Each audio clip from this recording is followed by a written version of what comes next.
The April edition of the Adventist Review is hot off the presses. Today I'm sitting down with Sikhu Daco, and we're going to look at some of the most remarkable themes in Scripture and the way that some people have applied them in their lives. This is one episode you are absolutely not going to want to miss.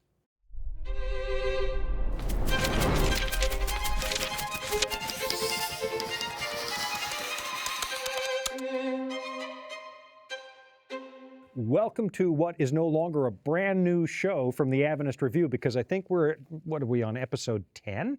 Something like that? Right. Like, look at the gray hair in my beard. We're becoming really experienced at this.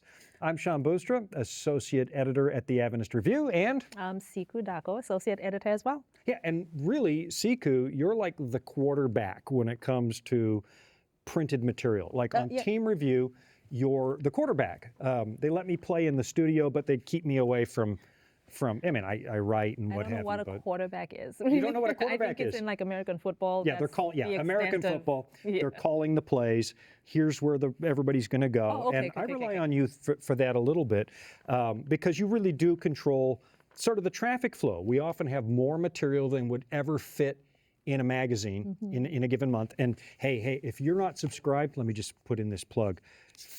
Look what you're missing. I only have the front page because I didn't think far enough ahead. But April is out, and if you're not getting the print magazine, why? It makes no sense. It's not even expensive. Go to AdventistReview.org, and here's the trick. Scroll all the way to the bottom. Get down to the bottom of the page. There's a subscribe button, and I'll be watching. I have your IP address. I'll know if you did it or not. All right.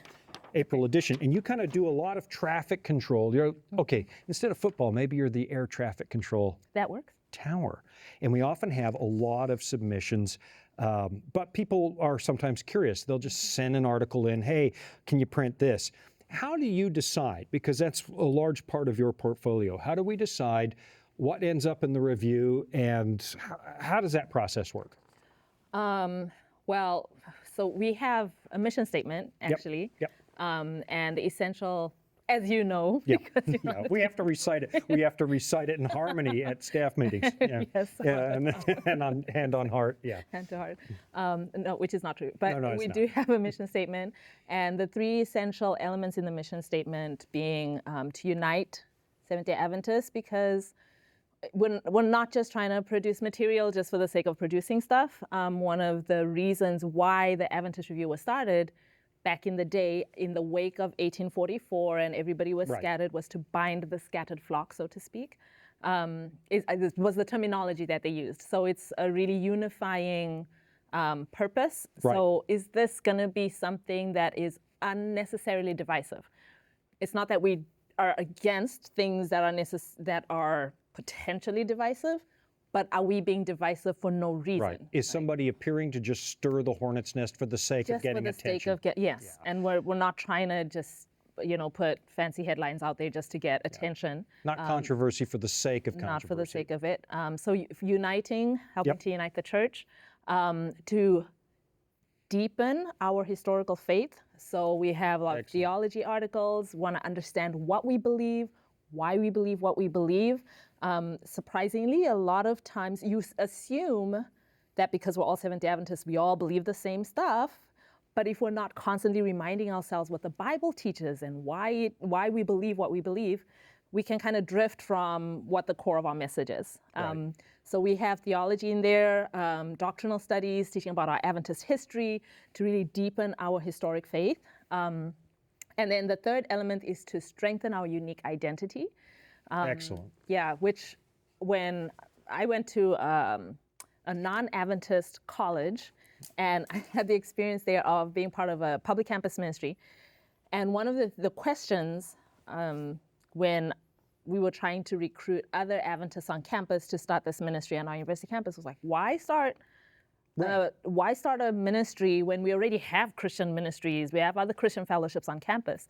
So that was the first time that I encountered this question of, are we just Christians like every other Christian, which we are Christians. Yeah, we are. Just like every other Christian. Just to be clear, yes. Christian. Yeah. Just like everybody else. Yeah.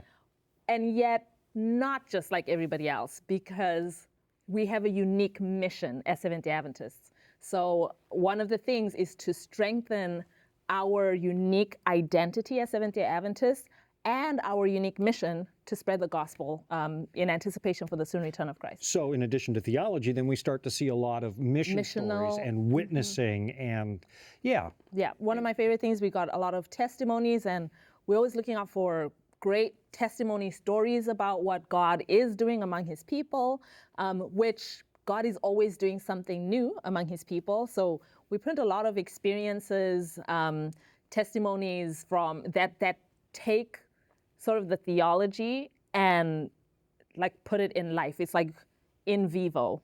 Sorry to use a biology term. I don't know what the... That works. Like, I flunked out of biology after the first year, but they showed us a childbirth film and I was out. It's like, I'm not medical material. Oh, nor am I. No. So in vivo, yeah. If somebody wants to write, they've heard the outlines and they just have a burden to share something maybe. I love the why do we believe what we believe. It's not enough what we believe, but why. Why do we believe these things? If somebody wants to write along those lines, how do they submit? And just for clarity's sake, it doesn't mean it will be published. Sometimes we have far more than we can use, or sometimes you'll write something and it will fit better for something we've got planned 6 or 8 months down the road, whatever it is. But let's say somebody wants to try. How do they submit something? We encourage people to write. Writing is a great way to sharpen our minds and sharpen our thinking on things. So please, please, please do write for us. If you scroll down to the bottom of the page, as Shawn was talking about, right at the bottom there's a link. Is it a clickable link that says submissions, and you can tap on submissions, and then there's all the information, the types of articles, who is going to be reviewing your article, and parameters for like what style you should be using, and all of those kind of things. It's all there on the website. Perfect.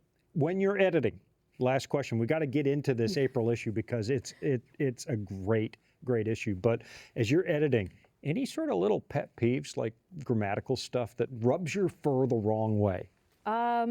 No, I mean, we never get the things that really peeve me on the never. You're more tolerant than me. Yeah, no, the things that, like the there, like they really peeve me out, but we hardly ever get those. You know? I saw a meme the other day, how to upset a grammar Nazi. Just pat him on the back and say, there. Oh. Yeah, I know. Which there? Which there? I found one on social media last night. It's like, do I do this? Do I be the guy who puts a little asterisk in the right verb? Yeah, I did it. I did it. I'll be that guy. How about yours? Oh, apostrophes. You know what? If you're in doubt, just leave it out. We'll put the apostrophe in. Apostrophes are, look it up. If you're going to write for us, just Google apostrophe because it is not how you make a plural. It's not how you make a plural. If you're selling carrots, plural, it's not apostrophe S, right? That's possessive. It means that the carrot owns something. So that's it. Can you tell that one really tweaks me? It's like, oh, and I see it on, people will pay $20,000 for a big sign on their store, and they'll have this apostrophe. I saw one that said groceries. It was a store that said groceries, Y apostrophe S. Yeah, so the groceries own something, but it wasn't clear what. Yeah. That might be a regional thing. Maybe I'm completely wrong. Cultural. Maybe that the grocery is the landlord. Yeah. All right, April issue. This one really, it's not like we have a theme every month, but we kind of do. There tends to be a general theme. Not everything revolves around it, but this one I'm really excited about. It's adoption. So tell me a little bit. I mean, we have some really great stuff in here. Alan Parker wrote on Adopted by Love. What were some of the things in this month that really stuck out for you and you think people ought to take a look at? Yeah, I mean, as you said, we had several people submitting articles about adoption, some on their personal experience. Alan Parker's, which ended up being our cover article, he's talking from a personal experience of adopting as a family, and he parallels his personal experience, what lessons he learns about how God adopts us. So just really powerful because it's from his own personal experience as well. And so you just see how the theology plays out in real life. Yeah. And also how God uses real life to try and help us understand him and help us understand his heart, so why, like one of the things that really struck me, I don't know if it's the most powerful, but one of the things that struck me in his article was he talked about why they chose to adopt, and they adopt a young girl from Ukraine, I believe. And he's like, why did we choose to adopt? And the reason is for love. Yeah, which is, it was just like it's like this so profound simple one-word and answer. profound. Mm-hmm. It was, and look at this. I just want everybody to notice, Sikhu has the entire magazine memorized. Memorized. I have to bring it out here in my iPad. How do you do that? I don't have it memorized. I ate out of too much aluminum cookware back in the 70s, and so my memory's starting to go. But I underlined a couple of lines in here. Listen to this. This is, and you got to get the article and read it. We're not going to give the whole thing away. You're going to have to actually read it. You can get it online, AdventistReview.org, or better, subscribe. Just subscribe. And if you're watching this on YouTube, speaking of subscribe, the button down at the bottom of the screen, push that one. That one's free. It's free. You have no reason not to push it. All right. This line. On the other, I felt fear. Here they're considering adopting somebody. Fear of what this might cost us and how it might upend our carefully ordered lives. And I'm thinking, I actually wrote it in my copy. How often does God challenge our sense of convenience? And how inconvenient are we for heaven? Perfectly ordered system, unfallen beings. And we show up, we're messy. I mean, God calling us his adopted children, spiritually speaking, we're messy. We come in muddy, we mess our diapers. I mean, just, well, no, really. Yeah. So I've often wondered, how often have I complained to God when what he's trying to teach me is that it's not about me and he's disrupting? Do you have you experienced this, that God has this habit of disrupting what you thought you had all laid out? Oh yeah, for sure. I was very holy before I got married and had kids. No, you don't even understand. I was ready for translation. And then I married a wonderful man and had wonderful children. And the Lord uses it to reveal that maybe I'm not so wonderful all the time, you know? Yeah, I know, and the parallels are there. God is our parent. He calls himself Father, and we are his adopted children. The one thing he's got on me as a father, he's perfect. Exactly. And kids will tell you in a hurry how much you don't know, don't they? And on that point in the article, he's talking about kind of the cost of adoption. Of course, the financial cost, like it actually costs a lot of money to adopt, the process that it entails, and then even the emotional cost and how it upends your family and the family dynamics, all those shifts. What's profound is how God inconveniences all of heaven and upends the order of heaven, not even for, I'd say for adoption, but for the possibility of adoption. Right? Yeah. Because God commends his love to us that while we were yet sinners, Christ died for us. So he gives us the opportunity, the possibility to become sons and daughters of God. That is what he gives up all of heaven for, was for us to have the chance of an adoption. Isn't that something? It's nuts. Yeah. Yeah, it is. And to think what Jesus risks going to the cross. We won't get into first, second death at the cross and so on, but he quite literally puts everything on the line for the possibility, not the guarantee. Yep. It says he went in Hebrews to the cross for the joy that was set before him, but there's no guarantee unless you and I accept the gift that is going to happen. It's indescribable love. You and I don't take chances on people quite to that extent. He raises this.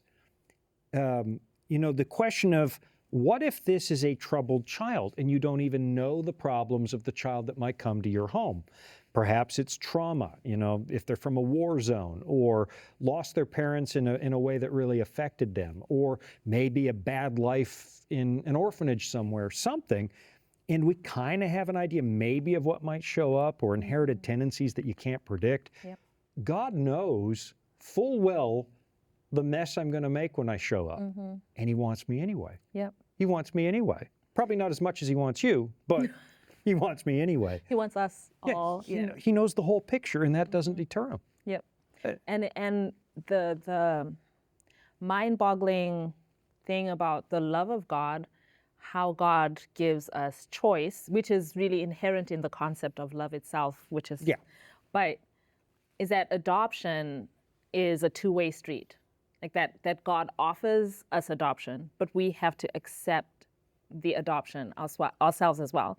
And that an omnipotent, all-powerful God, how do you say, like we talk about the condescension of Christ in Philippians 2, which is all very, very, very true. But I think it still just scratches the surface of how God humbles himself to allow us to choose him when he created us and he owns all things and all of this stuff. But he gives us the opportunity to say yes to this adoption that he is offering to us. Amazing condescension.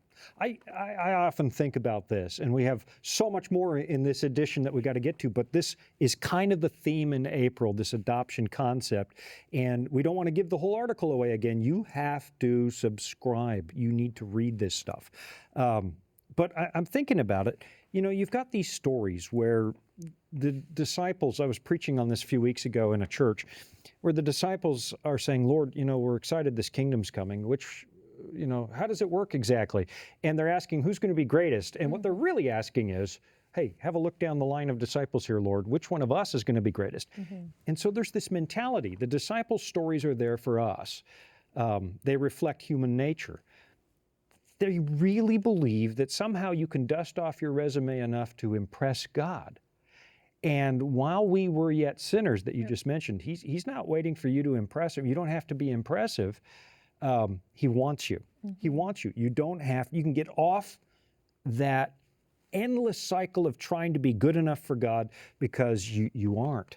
You aren't. And that's the point of the thing. He loves you anyway. And that he loves you just the way you are. Yeah. And not to say that God loves sin, but that he loves the sinner. Like he really does, in the middle of our mess, in the middle of all the stuff that you're struggling with and you just can't let go of, God loves you right in the middle of that. Yeah. And the beautiful part is, like, I think Alan talks about kind of this journey of adoption, that it changes where you came from, your past. I loved that point. Yeah. You get a new past, which is... Yes. Yeah. And then it changes your present. It changes who you are right now. So he loves you the way you are. You don't have to change yourself before you come to God.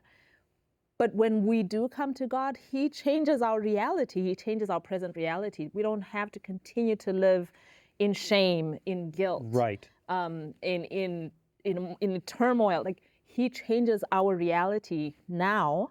He changes our present, and he also changes our future. He changes the trajectory of our lives altogether. I mean, it was just like really beautifully comprehensive picture of what adoption does in the life. I'm an immigrant, so I guess I have an adopted country. I am now an American citizen, and the hoops I had to jump through to convince them that I belong here, it wasn't, my heart goes out to people going through that process. I had to demonstrate that I am safe to have here. If, Paul writes in those same passages where he talks about the humility of Christ, he says that we have citizenship in heaven. I've been handed, you've been handed a heavenly passport. Me? Like me? Yep. Will I ever live up to that passport? It's mind-boggling. Yeah. So anyway, hey, listen, we got to press on. That we also want to talk about an article that came from our president, Erton Kohler. He's in the magazine every month, and we had a message from him.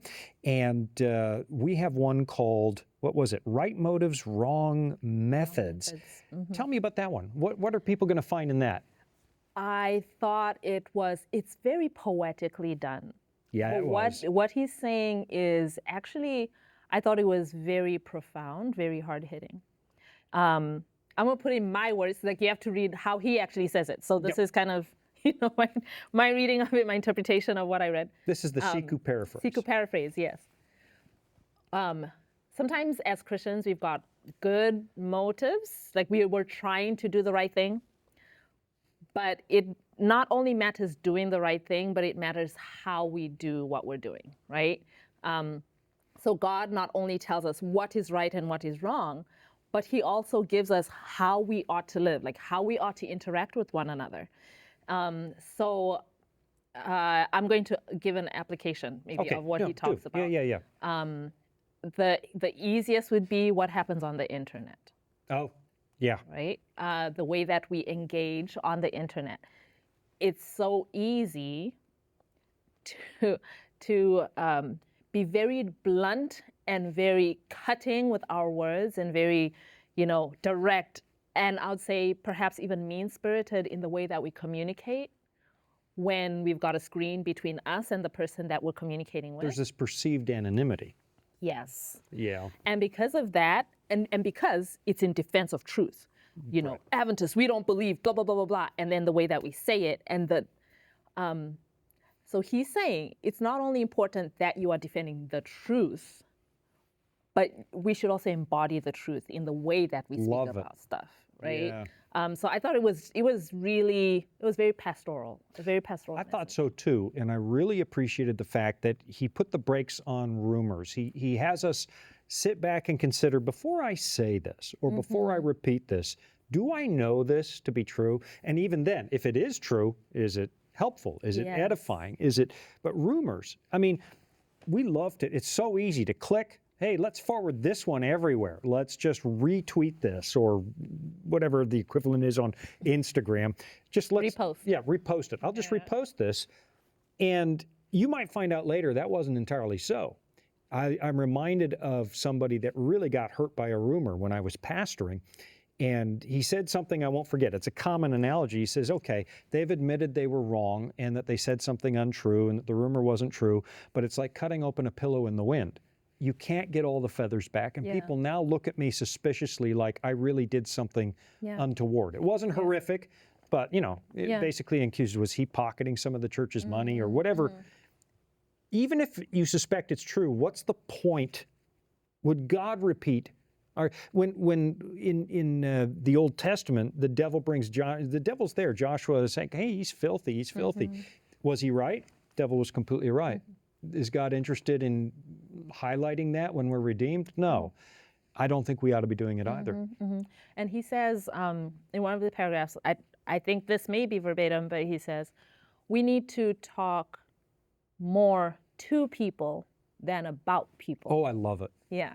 Because it was like, when you hear a rumor, it's easier to go around, you're like, oh, did you hear what Shawn did? Because, Yeah, and it's often prefaced with, I don't like spreading gossip, but, or even better, I think we need to pray for Brother Shawn.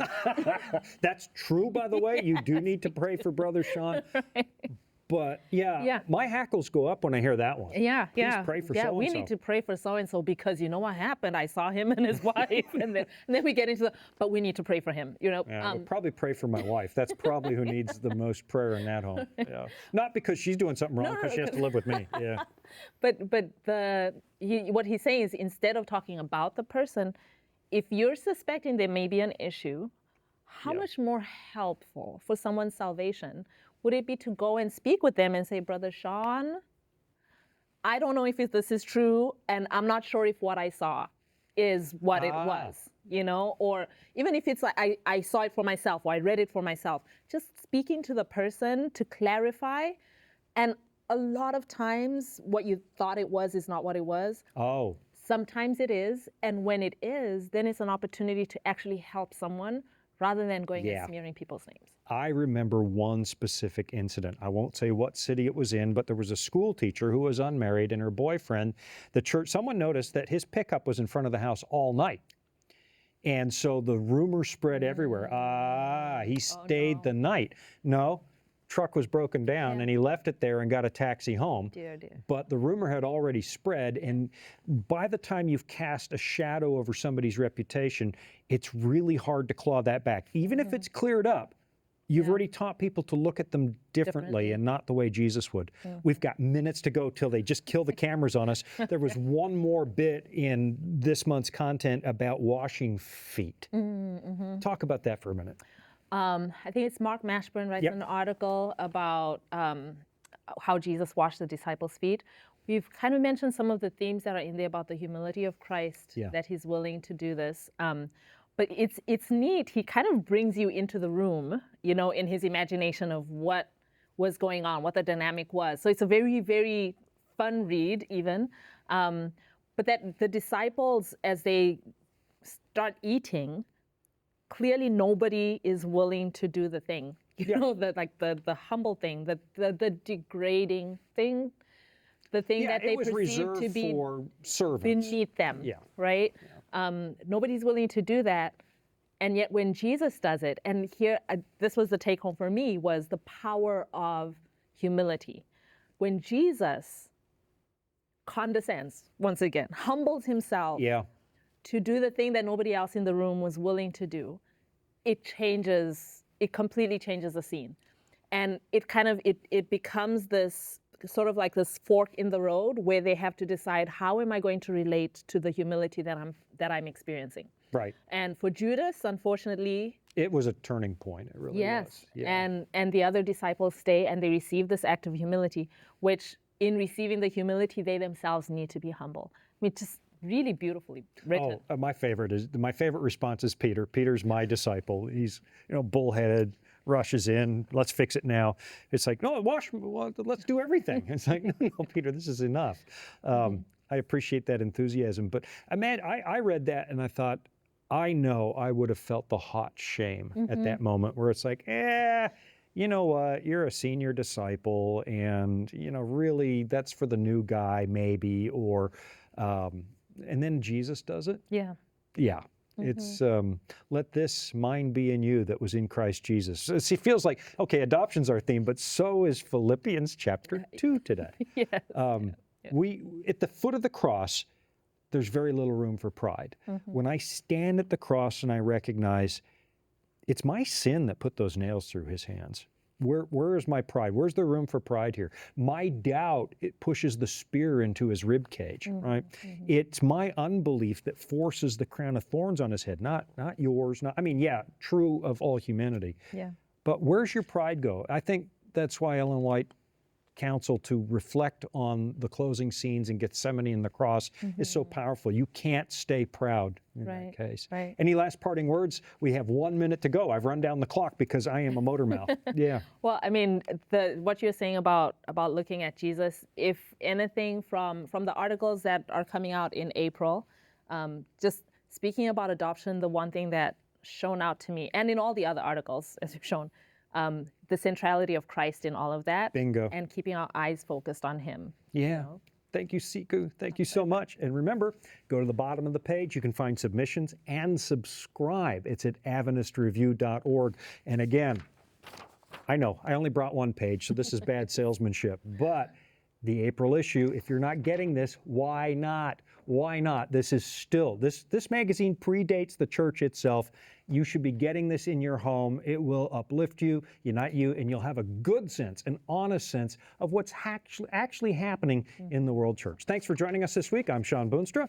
I'm Sikhu Daco. And until next time, you've been watching Unscripted from the good people at the Adventist Review. Thanks for joining us today for Unscripted. We invite you to check out all the other offerings from the Adventist Review online 24 hours a day at adventistreview.org.